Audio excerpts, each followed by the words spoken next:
Hello friends, फिर से स्वागत है आप सभी लोगों का एडी अकेडमी यूट्यूब चैनल में। और आज हम फिर से आ गए हैं एक नई वीडियो के साथ। इस वीडियो में हम जिला न्यायालय और इसके आगे के बारे में पढ़ेंगे। तो हम शुरुआत करते हैं इस वीडियो का। अनुच्छेद 233 के तहत प्रत्येक जिले के लिए एक जिला न्यायालय होगा। जिला न्यायालय एक जिला न्यायाधीश और अन्य न्यायाधीशों से मिलकर बना होगा। जिला न्यायाधीश की नियुक्ति राज्यपाल के द्वारा उच्च न्यायालय के मुख्य न्यायाधीश की सलाह से की जाती है। जिला न्यायाधीश के लिए योग्यताएं और भारत का नागरिक होना चाहिए, उसकी आयु 60 वर्ष से कम होनी चाहिए, या तो वह 7 वर्ष न्यायाधीश के पद पर रहा हो, या तो उसने न्यूनतम 10 वर्ष किसी भी न्यायालय में वकालत की हो। इसके बाद अनुच्छेद 234 के तहत न्यायिक सेवाओं में सभी भर्तियां राज्य लोक सेवा आयोग द्वारा संचालित की जाएंगी। इसके बाद भाग 7 है, जो भारतीय संविधान से हटा दिया गया है। और अब हम भाग 8 के बारे में पढ़ते हैं, जिसमें संघ शासित क्षेत्र आता है। और यह अनुच्छेद 239 से लेकर अनुच्छेद 241 तक है। अनुच्छेद 239 1 के तहत संघ शासित क्षेत्रों का प्रशासन राष्ट्रपति के द्वारा चलाया जाएगा। इसके लिए राष्ट्रपति एक प्रशासक की नियुक्ति करेगा, यानी कि जो वहाँ का प्रशासन चला सके उसकी नियुक्ति राष्ट्रपति के द्वारा की जाएगी। अनुच्छेद 239 2 के तहत राष्ट्रपति किसी भी निकटतम राज्य के राज्यपाल को भी प्रशासक के तौर पर नियुक्त कर सकता है। यानी कि अगर किसी भी संघ शासित क्षेत्र के आसपास जो भी राज्य हैं उनके राज्यपालों को राष्ट्रपति प्रशासक के तौर पर नियुक्त कर सकता है उस संघ शासित क्षेत्र के लिए। 69वें संविधान संशोधन 1991 के तहत अनुच्छेद 239 ए और अनुच्छेद 239 बी को भारतीय संविधान में जोड़ा गया। अनुच्छेद 239 ए के तहत 2 संघ शासित क्षेत्रों में दिल्ली तथा पुडुचेरी में विधानसभा का गठन किया गया। अनुच्छेद 239 ए के तहत ही दिल्ली को राष्ट्रीय राजधानी क्षेत्र का दर्जा दिया गया। अब दिल्ली और पुडुचेरी के प्रशासकों को उपराज्यपाल कहा जाने लगा। अनुच्छेद 239 बी के तहत दिल्ली और पुडुचेरी के उपराज्यपालों को अध्यादेश जारी करने की शक्ति प्रदान की गई। इसके बाद हम देखते हैं अनुच्छेद 240। अनुच्छेद 240 के तहत राष्ट्रपति को अधिकार है कि वह संघ शासित क्षेत्रों के लिए विधि का निर्माण कर सकता है। अनुच्छेद 241 के तहत प्रत्येक संघ शासित क्षेत्र के लिए एक उच्च न्यायालय होगा। और हम अब देखेंगे सभी यूनियन टेरिटरीज यानी संघ शासित क्षेत्र, उनकी कार्यपालिका और उनकी न्यायपालिका को।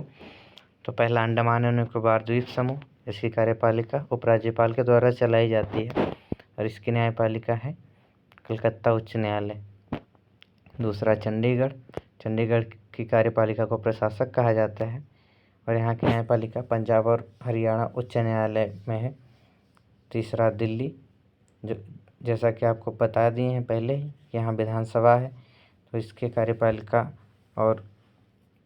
कार्यपालिका को मुख्यमंत्री और उपराज्यपाल दोनों के द्वारा चलाया जाता है और इसकी न्यायपालिका दिल्ली उच्च न्यायालय है। इसके बाद दादर व नगर हवेली तथा दमन एवं दीव, इसके कार्यपालिका को प्रशासक कहा जाता है और यहाँ की न्यायपालिका बॉम्बे हाई कोर्ट है, यानी कि बम्बई उच्च न्यायालय। इसके बाद लक्षद्वीप, लक्षद्वीप की कार्यपालिका को प्रशासक कहते हैं।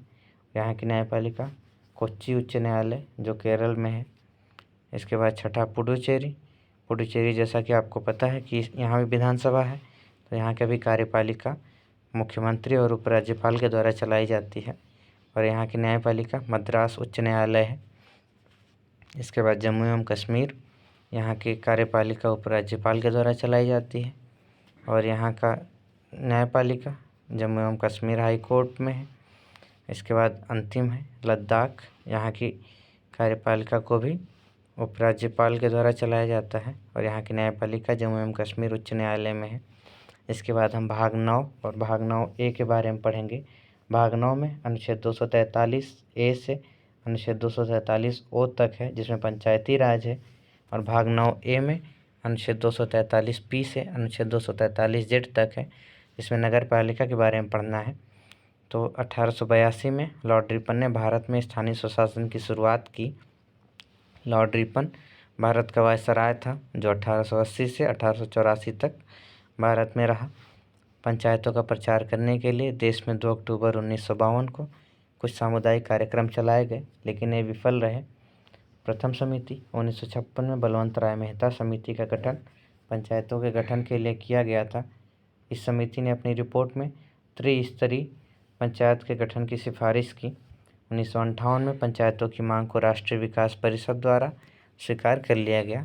भारत की सबसे पहली पंचायत का गठन नागौर राजस्थान में किया गया और इसका उद्घाटन स्वतंत्र भारत के पहले प्रधानमंत्री पंडित जवाहरलाल नेहरू द्वारा 2 अक्टूबर 1959 को किया गया। इसी वर्ष दूसरी पंचायत का गठन आंध्र प्रदेश में किया गया।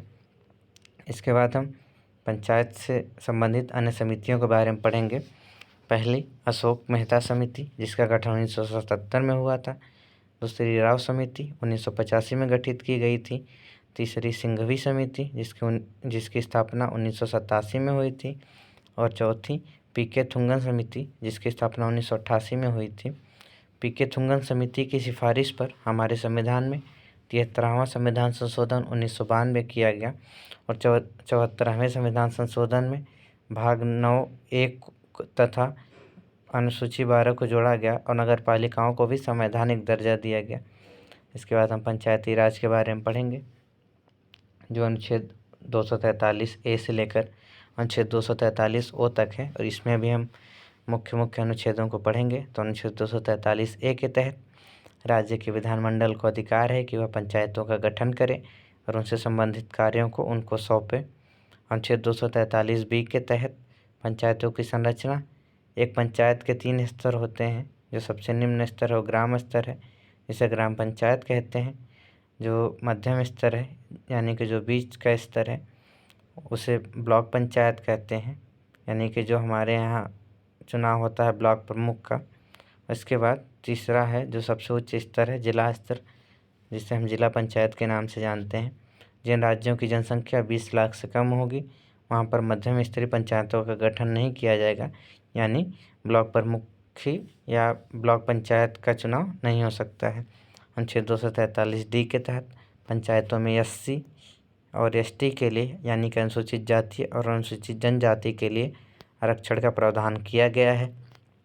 इसके अतिरिक्त महिलाओं के लिए भी 1/3 आरक्षण का प्रावधान किया गया है, यानी कि हर 3 सीटों पर एक महिला होगी।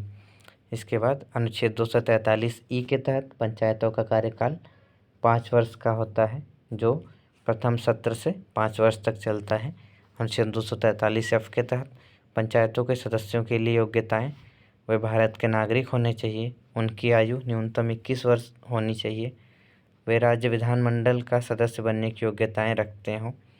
इसके बाद अनुच्छेद 243G के तहत पंचायतों के कार्य अनुसूची 11 में जोड़े गए 29 विषयों का वर्णन किया गया है, जो पंचायतों के कार्य एवं कर्तव्य होते हैं। अनुच्छेद 243H के तहत पंचायतों के गठन के लिए एक राज्य वित्त आयोग के गठन का प्रावधान। इसका गठन राज्यपाल के द्वारा किया जाता है और इसके अध्यक्ष की नियुक्ति भी राज्यपाल के द्वारा ही की जाती है। अनुच्छेद 243I के तहत पंचायतों के गठन के लिए एक राज्य निर्वाचन आयोग के गठन का प्रावधान। इसके बाद हम अगली वीडियो में नगर पालिका, जो अनुच्छेद 243B से लेकर अनुच्छेद 243Z तक है, उसको पढ़ेंगे और उसके आगे के चीज़ों को पढ़ेंगे। Thank you so much. आपका दिन मंगलमय हो।